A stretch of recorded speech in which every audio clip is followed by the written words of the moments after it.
When we talk about United States coins, many wonderful images come to mind. We think of the majestic Liberty head on a Morgan silver dollar. We picture the noble bison on the Buffalo nickel. For most of history, these coins were made of simple, durable metals. But what about diamond coins?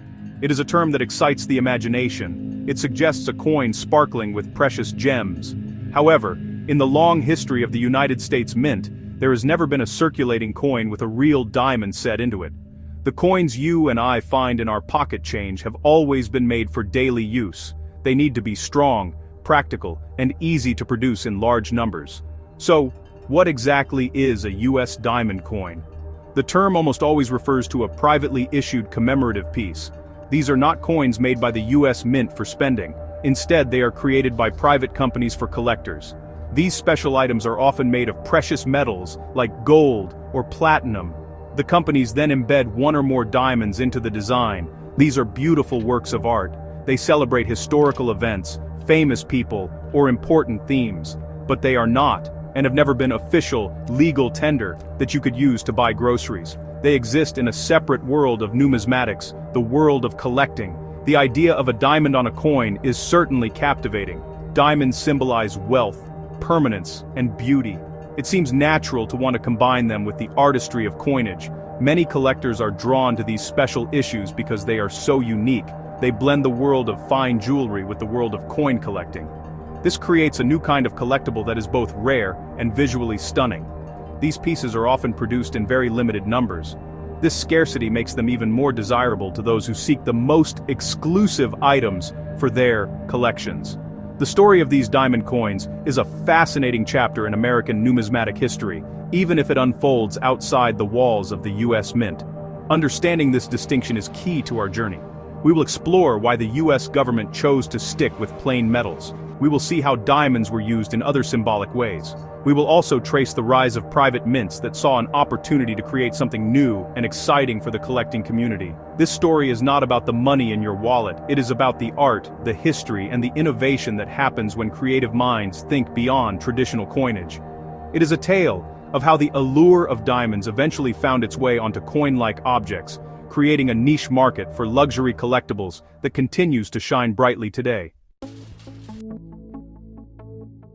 The foundation of United States coinage was laid down with great care by our nation's founders. The Coinage Act of 1792 was a landmark piece of legislation. It established the U.S. Mint in Philadelphia. It also specified exactly what our new nation's coins would be made of. The law was very clear. It authorized coins to be struck in gold, silver, and copper. These metals were chosen for very practical reasons. They had intrinsic value that was recognized around the world. This meant a U.S. dollar was respected because it contained a specific amount of real silver. People trusted the money because of the metal it held. Diamonds, for all their beauty and value, were simply not practical for coinage. Think about the challenge, like how would you mass produce millions of coins, each with a tiny diamond set into it? The process would be incredibly slow and expensive. It would require skilled jewelers, not just mint workers. Furthermore, how would you standardize the value? Diamonds vary greatly in quality, cut, and size. A coin with a high-quality diamond would be worth more than one with a lesser stone. This would create chaos in commerce. People would hoard the coins with better diamonds and try to pass off the ones with inferior stones. A monetary system needs uniformity to function properly. Another major concern was durability. Coins are made to be used. They are dropped, stacked, and carried in pockets and purses. They get scratched and worn over many years of circulation. A diamond, while very hard, could be dislodged from its setting. If the gem fell out, the coin would instantly lose a significant part of its value. The metal coin that remained would be damaged and incomplete. The founders wanted our money to be robust and long-lasting. Adding a fragile element like a gemstone would have undermined the very purpose of creating a stable and reliable currency for the young republic. For these reasons, the U.S. Mint focused exclusively on striking metal coins. The value was in the weight and purity of the gold, silver, or copper. This system was simple, secure, and efficient. It followed the traditions of European coinage that had existed for centuries. The goal was to facilitate trade and build a strong economy, not to create miniature pieces of jewelry. The idea of putting a diamond on a circulating coin was simply unthinkable at the time. It went against every principle of sound money that the founders worked so hard to establish. The beauty of a coin was in its design and its metallic luster, not in added gems. While diamonds were kept off our nation's money, they were certainly not absent from American life in the 19th century. As the country grew in wealth and confidence, diamonds became powerful symbols of prosperity and status. They were the ultimate luxury item. Wealthy industrialists, railroad barons, and successful merchants adorned themselves and their families with spectacular diamond jewelry. These gems were a way to display success in a very visible manner. They represented the great fortunes being made in a rapidly expanding America. A diamond necklace or a large diamond ring was a statement of power and prestige. This symbolic use of diamonds also extended to national identity. The term diamond was often used metaphorically to describe something of great value and permanence. For example, a diamond jubilee, marking a 60th anniversary, was a term borrowed from Great Britain to celebrate longevity and importance. States sometimes even got nicknames related to gems. Arkansas, for instance, would later become known as the Diamond State, after diamonds were discovered there in the early 20th century. This shows that the cultural significance of the diamond was strong. It was seen as a symbol of enduring value and natural wonder, qualities that Americans were proud of. Despite this cultural importance, the line between jewelry and coinage remained firm. The U.S. Mint continued its work of producing coins for commerce. The designs on these coins celebrated American ideals like liberty and unity, but they did so through engraved images, not gemstones. Think of the beautiful Liberty Head designs by Christian Gobrecht or James B. Longacre. These coins were admired for their artistry, which was achieved entirely through the sculptor's skill in shaping metal. There was no need to add a diamond to a coin that was already a masterpiece of numismatic art. The coin's value and beauty came from its metallic form. Even on special occasions, diamonds were presented as gifts of honor, but they were not incorporated into official awards from the government. For example, a foreign dignitary might be presented with a jewel-encrusted object, but it would be a personal gift or a diplomatic presentation piece, not an official government medal. The U.S. government maintained a very sober and practical approach to its official items. Medals of honor were struck in bronze, silver, or gold. Their value was symbolic, representing gratitude and respect, not the monetary worth of a gemstone. The 19th century cemented the diamond's place in American culture as a luxury, entirely separate from money. As America entered the 20th century, the separation between official government issues and jeweled objects continued. However, the world of medals and presentation pieces saw some interesting developments. While the U.S. Mint did not add diamonds to its coins, some privately commissioned medals and awards started to feature them. These were not items for the general public. They were created for very specific purposes, often to honor a prominent individual or to commemorate a special corporate anniversary. These pieces were closer to custom-made jewelry than to traditional numismatic items.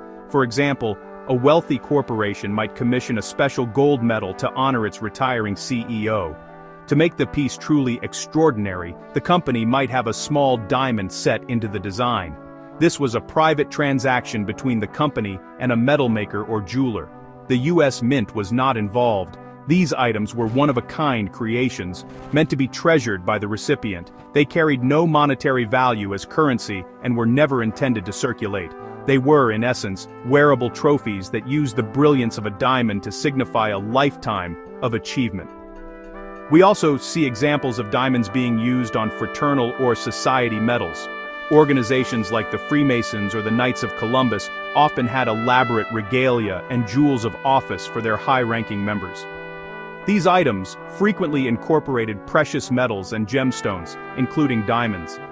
A past master of a Masonic lodge might receive a beautiful gold jewel with a diamond at its center. These were powerful symbols within the context of the organization. They represented rank, honor, and dedicated service, but again, they were private items, meaningful only to the members of that specific group. This practice highlights a key point.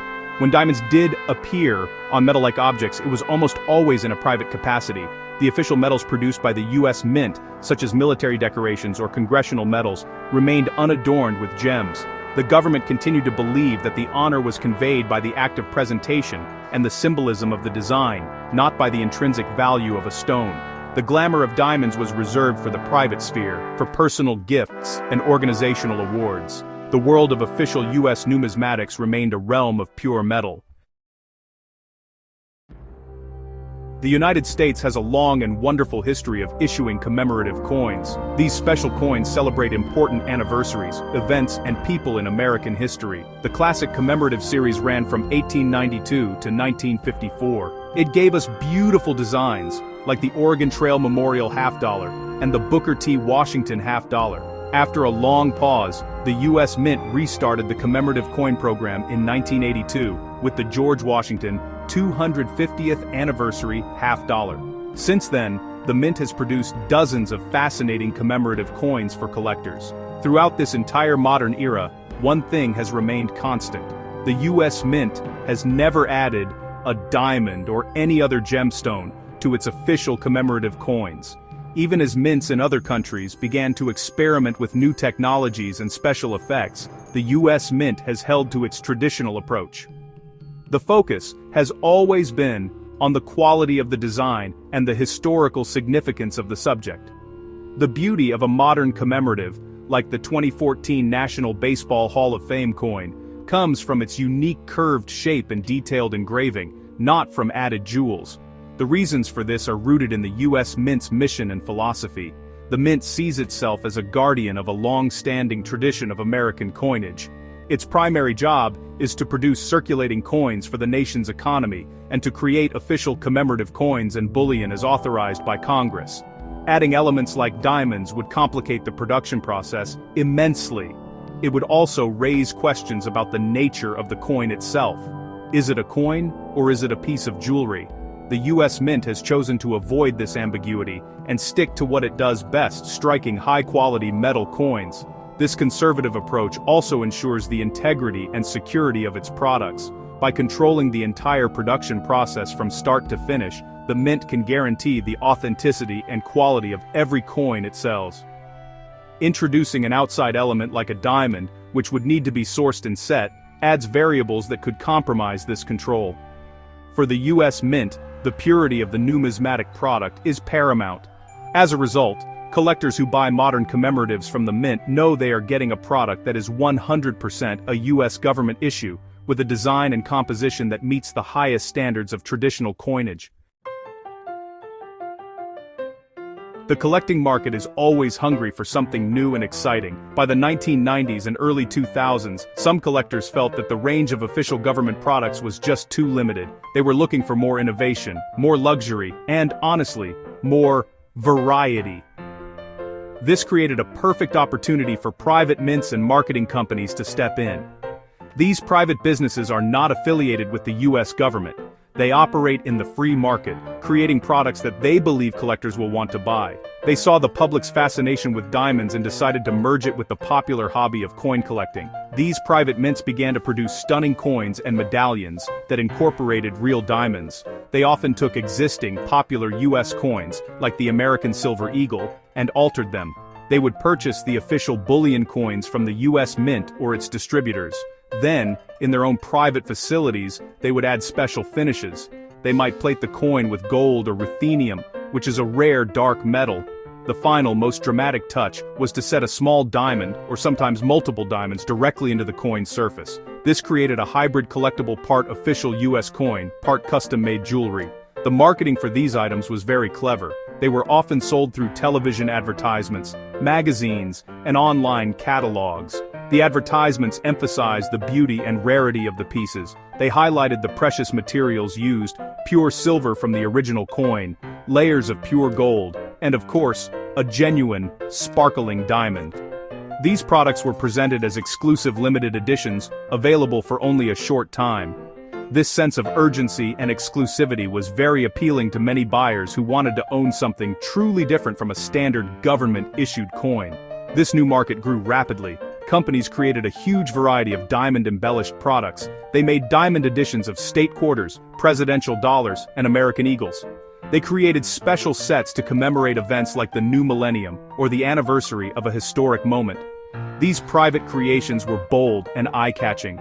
They offered a level of glamour that the U.S. Mint's traditional products did not.